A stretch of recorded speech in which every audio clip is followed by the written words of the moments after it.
இன்று ஒரு சட்டத்தரணி சுட்டு கொலை செய்யப்பட்டதுமே அவசரமாக பார் அசோசியேஷனை ஒன்று திரட்டுகிறார்கள். அனைத்து நீதிமன்ற நடவடிக்கைகளில் இருந்தும் விலகி இருக்கின்றார்கள். உங்களுக்கு வந்தால் ரத்தம், மற்றவர்களுக்கு வந்தால் தக்காளி சட்னியா? ஒரு வெளிநாட்டில் தலைமறைவாக இருந்து இங்கு பல பேரை சுட்டு கொன்று போதைப்பொருள் வர்த்தகத்தில் ஏற்பட்ட பிரச்சனைகள் காரணமாக ஒரு நபர்கள் இருக்கிறார்கள். அவர்கள் ஒரு லாயரை நாடியும் அவர்களுக்கான நீதியை பெற்றுக்கொள்ளலாம். போதைப்பொருள் வர்த்தகத்தில் ஈடுபடுகின்றாரா, அவர் குற்றவாளியா என்பது தீர்மானிக்க வேண்டியது நீதிமன்றத்தின் பொறுப்பு. ஆனால் ஒரு குற்றவாளி என்று தெரிந்தும் சட்டத்தரணிகள் அவர்களுக்கு ஆதரவு அளிக்கிறார்களே, அப்போ அரசாங்கம் எத்தனை வேலை திட்டங்களை முன்னெடுத்து வேலையில்லை. காரணம் என்ன? இப்படியானவர்கள் ஏதோ ஒரு சிறிய துளைகள் இவர்கள் தப்பித்து விடுகிறார்கள். ஒரு டவுட் அங்கே வருகிறது. இப்போ ஒருவேளை ஒரு தரப்பு கைதாகுது, ரைட், இவர் தான் அகுரைகோடவில் துப்பாக்கி சூட்டை மேற்கொண்டு கொன்றார்கள். அப்போ அவர்களுக்கும் ஒரு தரப்பு ஆஜராகத்தானே வேண்டும்.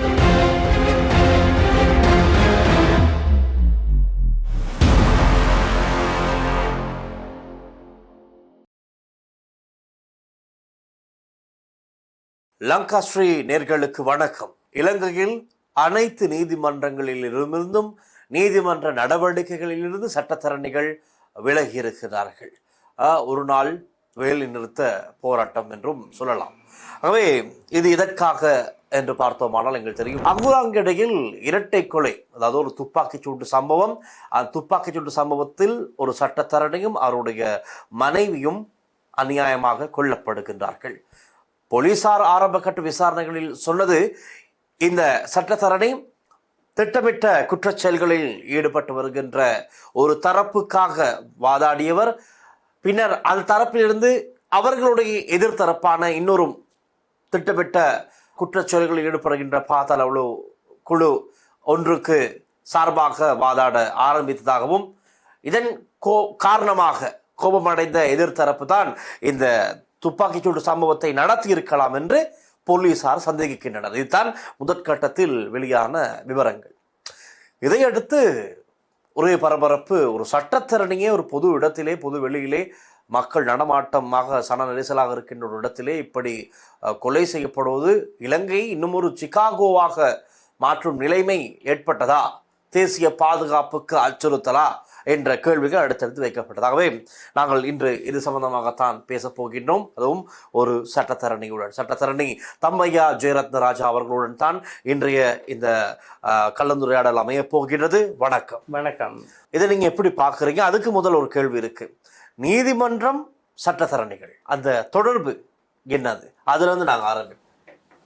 அதாவது சட்டத்தரணிகள் என்று கூறும்போது அவர்களின் கடமை என்பது நீதி அடைவதற்கான, நீதியின் நலன் சார்ந்து செயல்படுவதற்கான ஒரு கடமையை ஏற்றிருக்கிறார்கள். சட்டத்தரணிகள் ஒரு சமாதான அலுவலர் என்று அழைக்கப்படுகின்றார்கள். பீஸ் ஆஃபீஸர்ஸ், அதாவது சமாதான அலுவலர் என்றே அழைக்கப்படுகின்றார்கள். ஆகவே நீதி அடைவதற்கு நோக்கமாக கொண்ட நீதிமன்றம் அதன் கடமைகளை, செயற்பாடுகளை செய்வதற்கு உறுதுணையாக இருக்க வேண்டியதே ஒரு சட்டத்தரணியின் கடமையாகும். அவை சட்டத்தரணி தன் விரும்புகின்ற அனைத்து சேவை நாடுகளுக்காகவும் முன்னிலை ஆவதற்கு முழு உரிமையும் உரித்தும் உடையவர்கள். அப்படிதான் சொல்லப்படுது. உண்மை. ரைட். அப்படி என்றால் ஒரு வெளிநாட்டில் தலைமறைவாக இருந்து இங்கு பல பேரை சுட்டு கொன்று தன்னுடைய தேவைக்காக, தன்னுடைய போதைப் பொருள் வர்த்தகத்துக்கு இடையூறு விளைவித்தாக அல்லது போதைப் பொருள் வர்த்தகத்தில் ஏற்பட்ட பிரச்சனைகள் காரணமாக ஒரு நபர்கள் இருக்கிறார்கள். அவர்கள் ஒரு லாயரை நாடியும் அவர்களுக்கான நீதியை பெற்றுக்கொள்ளலாம். ஒருவர் போதைப் பொருள் வர்த்தகத்தில் ஈடுபடுகின்றாரா, அவர் குற்றவாளியா என்பது தீர்மானிக்க வேண்டியது நீதிமன்றத்தின் பொறுப்பு. ஆனால் இந்த நாட்டில் போதைப்பொருள் வர்த்தகத்தில் ஈடுபட்டவர்கள் இந்த நாட்டின் தலைவர்கள். கோட்டபாய ராஜபக்சவாக இருக்கலாம், மஹிந்த ராஜபக்ச அல்லது ரணில் விக்ரமசிங்க, யாரை எடுத்த பிரேமதாச போன்றவர்கள் இவர்களின் பாதுகாவலர்கள். ஆகவே இன்று நேற்று ஏற்பட்ட பிரச்சனை அல்ல இந்த போதை வர்த்தகம். ஆகவே அது மாத்திரம் அல்ல, இந்த போதை போதைவஸ்து வர்த்தகம் செய்பவர்கள் யார் என்று போலீஸாருக்கு நன்கு தெரியும், இராணுவத்திற்கு நன்கு தெரியும், கிராம சேவையாளருக்கு நன்கு தெரியும், மக்களுக்கும் நன்கு தெரியும்.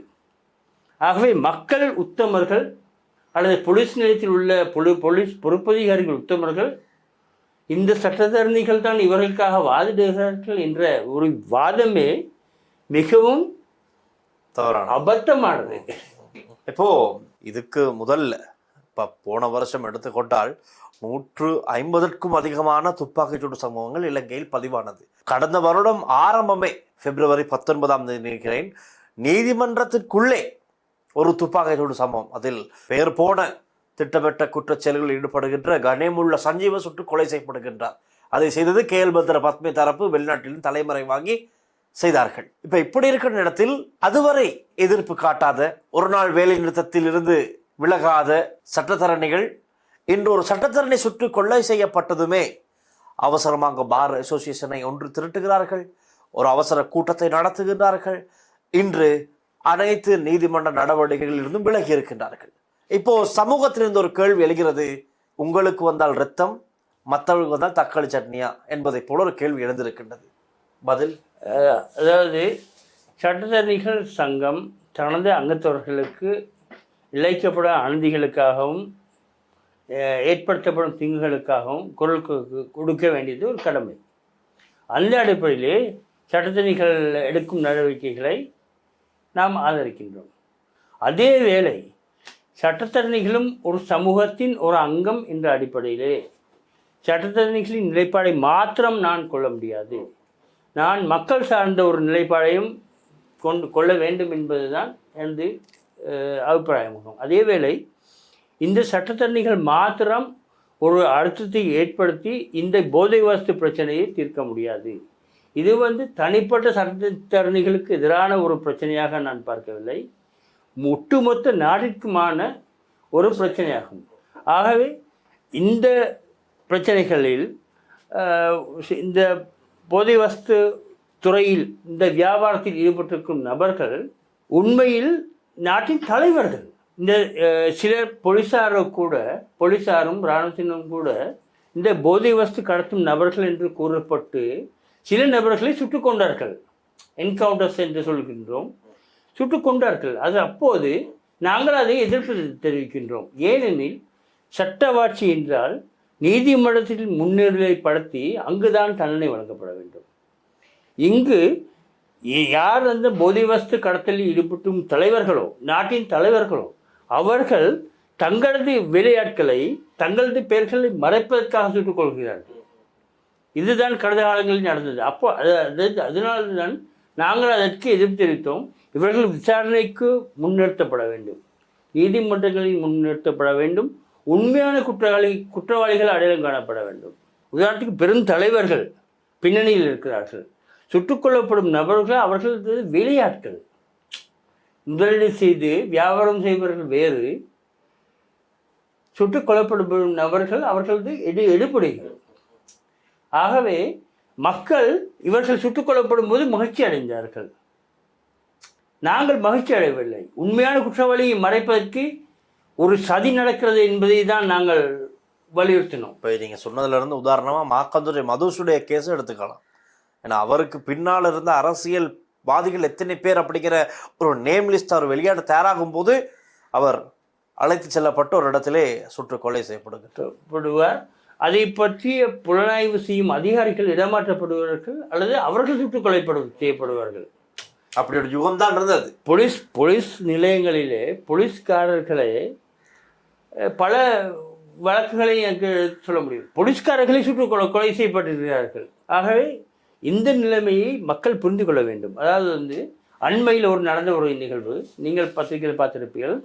நண்பர் சட்டத்தரணி சேனக்க அவர்களது அலுவலகத்தில் ஒரு சந்தேக நபரை கைது செய்வதற்காக நீதிமன்றத்திலிருந்து விடுதலை செய்யப்பட்ட நபரை சுற்றி சில நபர்கள் சென்றார்கள்.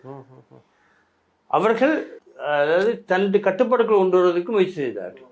அப்பொழுது அவர் கேட்டார், நீங்கள் யார் என்று. அவர்கள் கூற மறுத்து விட்டார்கள். பிறகு அவர் வாழைச்சோட்டோட போலீஸ் நிலையத்திற்கு அறிவித்தார், எனக்கும் அறிவித்தார். உடனே நான் அங்கு சென்று விட்டேன்.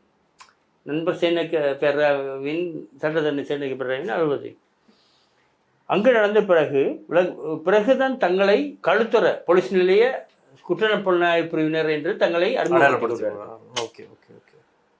ஆனால் முகநூலிலும் சமூக ஊடகங்களிலும் எங்களுக்கு எதிராக நாங்கள் போதை வஸ்து கடத்தல்காரர்களுக்கு உதவி செய்வதாக மிகவும் கொச்சுத்தனமான விமர்சனங்களை முன்வைத்தார்கள். உண்மையான நிலைமை அது இல்லை. ஒரு நபரை யாரும் சட்டவிரோதமாக கைது செய்ய முடியாது. அது யாராகவும் இருக்கலாம். அப்போ அந்த நபர் உண்மையில் யார் என்று எனக்கு தெரியாது, எனக்கு பிறகும் தெரியாது. இவர் ஒரு பயங்கர குற்றவாளி என்று அவரது சேவை நாடுகளும் அல்ல. ஆனால் ஒரு நபரை சட்டவிரோதமாக ஒரு கைது செய்ய நாங்கள் அனுமதிக்க முடியாது. எமது அலுவலகத்தில் வரும் நபரை அனுமதிக்க முடியாது. ஆகவே தான் அது அவன் ஊடகவியலாளராக இருக்கலாம், ஒரு சாதாரண பொதுமகனாக இருக்கலாம், நீதிவானாக இருக்கலாம், சட்டத்தரணியாகவும் இருக்கலாம். யாரும் சட்டத்தை கையில் எடுக்க முடியாது. போலீஸ் நிலையங்களிலே பல நபர்கள் சுட்டுக் கொல்லப்படுகின்றார்கள், கொலை செய்யப்படுகின்றார்கள். அதையும் நாங்கள் உண்மையாகின்றோம். அதை உண்மையில் அரச பயங்கரவாதமாகவே நாங்கள் சித்தரிக்கின்றோம். ஆகவே எல்லா விதங்களிலும் இந்த கொலைகள் வன்மையாக கண்டிக்கப்பட வேண்டியது. சமூகத்திலிருந்து நாட்டிலிருந்து முற்றும் முழுதாக தொழிற்சறை பெற வேண்டும். அதற்கு இந்த அரசாங்கம் எடுக்கும் நடவடிக்கைகள் ஆரோக்கியமாக இருக்கும்போது அதற்கு ஆதரவளிக்க வேண்டியது அனைவரிருந்து கடமை. இப்போது சட்டத்தரணியாளர்கள் எனக்கு தெரியும், இலங்கையில் போதைப் பொருள் ஒழிப்புக்காக பல்வேறு வேலை திட்டங்கள் அறிமுகப்படுத்தப்பட்டிருக்கு. இப்போது போகிற ஒரு திட்டம் தான் கிளீன் ஸ்ரீலங்கா. அது ஒரு திட்டம் இந்த அரசாங்கத்தின் கீழே. இன்னொன்று இவாத் பெமோ அப்படிங்கிற மாதிரி இன்னொரு திட்டங்கள். இப்படி பல்வேறு திட்டங்கள் இருந்தும் இந்த திட்டமிட்ட குற்றச்செயல்களில் ஈடுபடுகின்றவர்கள் ஒன்று வெளிநாட்டில் தலைமறைவாக இருந்து கோடிக்கணக்கான பணம் சம்பாதிக்கின்றார்கள், ஏதோ ஒரு பிழையான வழியில், சட்டத்திற்கு முரணான வகையில். ஆகவே அப்படி செய்தும் கூட இங்கு அவர்களுக்கு துரோகம் விரைவிப்பவர்களை, அவருடைய கோபக்காரர்களை, இப்படி இளைஞர்கள், சிறுவயதில் தான் இப்போ துப்பாக்கிதாரிகளாக இருக்கிறார்கள், அவர்களை பயன்படுத்தி அவர்களுடைய பேங்க் அக்கௌண்ட்டுக்கு ஒரு தொகையை போட்டு அவர்களை இதை தூண்டுவது, துப்பாக்கி விட்டு செய்யுமாறு தூண்டிவிட்டு அவர்கள் அதை செய்ததும் எங்காவது சென்று மாட்டிக்கொண்டதும் அவர்களை வெளியில் எடுப்பதற்கு அங்கிருந்து லட்சக்கணக்கான பணம் சட்டத்தரணிகளுக்கு கிடைக்கின்றது. இதுதான் நிலவரம். அப்படி இருக்கும்போது முடிந்தவரை சட்டத்தரணிகளும் அவர்களுக்காக வாதாட செய்கின்றார்கள். ஆனால் அவர் ஏதோ ஒரு விதத்தில் குற்றம் செய்திருக்கிறார். ஆனால் நீதிமன்றத்தில் தான் அது உறுதி செய்யப்பட வேண்டும். அது ஓகே, அதுதான் ஏற்றுக்கொள்ள வேண்டிய காரணம். ஆனால் மக்கள் மத்தியில் ஒரு கோபம் இருக்கின்றது. ஒரு குற்றவாளி என்று தெரிந்தும் சட்டத்தரணிகள் அவர்களுக்கு ஆதரவு அளிக்கிறார்களே, அப்போ அரசாங்கம் எத்தனை வேலை திட்டங்களை முன்னெடுத்தும் வேலை இல்லை. காரணம் என்ன? இப்படியானவர்கள் ஏதோ ஒரு சிறிய துளைக்குள் இவர்கள் தப்பித்து விடுகிறார்கள். தப்பித்தவுடன் வெளிநாட்டுக்கு செல்கிறார்கள். அப்புறம் அவர்களை பிடிக்க முடியாது. பிறகு அவர்கள் தான் பெயர் போன பிரபல தாதாக்களாக உருவாகிறார்கள். இப்படி ஒரு குற்றச்சாட்டு சமூகத்தில் இருக்கிறது. இதற்கு என்ன பாரு? அதாவது சட்டத்தரணியானவர் எல்லோரும் இந்த கொள்கை பெரும்பாலான கொள்கையோடு தான் இருக்கின்றார்கள். இவ்வாறு போதை வஸ்து கடத்தும் நபர்களுக்கு ஆதரவாக முன்னிலையாகும் சட்டத்தரணிகள் மிகவும் சொற்பமானவர்கள் தான், பணத்திற்காக செய்கின்றார்கள். ஆனால் ஒரு நபருக்கு சட்ட உதவி வழங்க வேண்டியது அது தொழில் ரீதியாக அவருடைய கடமை. ஒரு வைத்தியருக்குள்ள கடமை. ஒருவன் காயப்பட்டு வரும்போது அவனுக்கு வைத்திய உதவி அவ்வாறே. ஆனால் இந்த போதை வஸ்து வியாபாரத்தை எடுத்துக்கொண்டால் அவர்கள் மக்கள் சமூகத்திற்குள் தான் இருக்காங்க. அவர்கள் விநியோகிப்பது மக்களுக்கு தான். ஆகவே அவரை கைது செய்யாமல் செய்வதோ அவர்கள் யாரென்று அடையாளப்படுத்துவதோ இந்த புலனாய்வுத்துறைக்கு சிரமமான ஒரு விடயம் அல்ல. திட்டமிட்ட குற்றவாளிகளாக இருந்தாலும் கூட அவர்கள் கொள்கைவாதிகள் அல்ல. களத்தில் சயனைடை கட்டிக்கொண்டு போதை வஸ்து விற்பதில்லை அவர்கள். சரியா? ஆகவே இது அனைவரும் இந்த இதற்கு பொறுப்பேற்க வேண்டும். எது சாதாரண குடிமகன் தொடக்கம் மதகுருமார் செல்லும் V8 வாகனங்கள், மதகுருமார் அனுபவிக்கும் சொத்துகள் அனைத்தும் இவர்கள் வழங்கியது தான். சந்திக்கு சந்தி மத அடையாளங்களை நிறுவுதலுக்கு பின்னால் இவர்கள் இருக்கின்றார்கள். அதை ஆராய்ச்சி செஞ்சாலே இவர்களை அடையாளம் கண்டு கைது செய்து விட முடியும். அவர் புத்தர் சிலைகளை வாங்க நிச்சயமாக, நிச்சயமாக. செயற்பாடுகள் இருக்கிறது. புத்த சிலையாக இருக்கலாம், ஹனுமான் சிலையாகவும் இருக்கலாம், இயேசு சிலையாகவும் இருக்கலாம். பின்னணியில் இவர்கள் தான் இருக்கின்றார்கள். சரி, இப்போ இதுக்கு என்னத்தான் வழிமுறை? இப்போ இலங்கையில் இந்த நடக்கிற துப்பாக்கி சூடு சம்பவங்களை நிறுத்துறதுக்கு போலீஸுக்கு ஒரு பாரிய பொறுப்பு இருக்கு, அரசாங்கம் இதற்கு பதில் கூறணும். அதே மாதிரி சட்டத்தரணிகளுக்கும் ஒரு பங்கு இருக்கு. இன்னைக்கு என்னத்தான் செய்யலாம்? நிச்சயமாக எல்லாத்துக்கும் பங்கு இருக்கின்றது. அரச கொள்கை, அரச செயல்முறை மக்களின் பங்களிப்புடன் நேர்மையுடன் செயல்பட்டால் இது ஒன்றும் சவாலான விடயம் அல்ல. அதாவது எல்லா துறைகளும் வியாபாரிகள் 5 ரூபாய்க்கு வாங்கி 50 ரூபாய்க்கு விற்பவர்கள் இருக்கின்றார்கள். அதே போல் அரசாங்க அலுவலர் தன் கடமை நேரத்தில் தொலைபேசியில் படம் பார்க்கும் அலுவலர்கள் இருக்கின்றார்கள். ஊடகவியலாளர்கள் தங்கள் நிறுவனங்களை ஏமாற்றும் நபர்களும் இருக்கிறார். அது அவ்வாறு சமுதாயத்தில் பரந்த அளவில் எல்லா இடத்திலும் ஊழல், ஏமாற்று, மோசடி இருக்கின்றது. அவை ஒரு குறிப்பிட்ட சாரரை மாத்திரம் அடையாளப்படுத்தி குற்றவாளியாக்க முடியாது என்பதுதான் எனது அபிப்பிராயம். அதேவேளை கொலைகள் எந்த வடிவத்தில் வந்தாலும் அது யாராக இருந்தாலும் ஏற்றுக்கொள்ள முடியாது. அது போலீஸார் செய்தாலும் இராணுவம் செய்தாலும் அது யாரை செய்தாலும் ஏற்றுக்கொள்ள முடியாது. அது ஒரு தண்டனை என்பது ஒரு நீதிமன்றத்தின் வாயிலாக சட்டபூர்வமானதாக இருக்க வேண்டும் என்பதிலே மாற்று கருத்து இருக்க முடியாது. ரைட். அப்படி இருக்கிற நேரத்தில் இப்போது சரி, இன்றைய தினம் சட்டத்தரணிகள் எல்லாம் கண்டனம் தெரிவித்திருக்கிறார்கள். ஒரு சட்டத்தரணி சுட்டுக் கொல்லப்பட்டதை எதிர்த்து அதே போல் ஒரு நீதியான விசாரணை இடம்பெற வேண்டும், இதனோடு சம்பந்தப்பட்டவர்கள் உடனடியாக கைது செய்யப்பட வேண்டும் என்று இப்பொழுது கேட்டிருக்கிறார்கள். ஒரு டவுட் அங்கே வருகிறது. இப்போது ஒருவேளை ஒரு தரப்பு கைதாகுது, ரைட், இவர் தான் அகுரைகோடவில் இந்த சட்டத்தரணியும் அவருடைய மனைவியும் துப்பாக்கி சூட்டை மேற்கொண்டு கொன்றார்கள். அப்போ அவர்களுக்கும் ஒரு தரப்பு ஆஜராகத்தன வேண்டும். லோயர்ஸ் ஆஜராவார்களா இல்லையா? அதாவது சட்டத்தின் முன்பு போகும்போது நீதிமன்றத்திற்கு உதவி செய்வது தான் சட்டத்தரணிகளின் வேலை. அப்ப ஏதோ ஒரு வகையில ஒரு நபர் எதை கூறுகின்றார் என்பதை நீதிமன்றத்திற்கு எடுத்து வழங்க வேண்டும். பூசாரி இல்லாத சாமிக்கு மக்களுடைய வேண்டுதல்களை பூசாரி எடுத்து கடவுளுக்கு சொல்லணும். அவ்வாறு ஒரு ஊடகமாக ஒரு சந்தேக நபர் அல்லது குற்றம் சாட்டப்பட்ட நபர் கூறுவதை நீதிவானுக்கு அறிவிக்க வேண்டும். அவரது மொழி விளங்கும் மொழியில் அறிவிக்க வேண்டும்.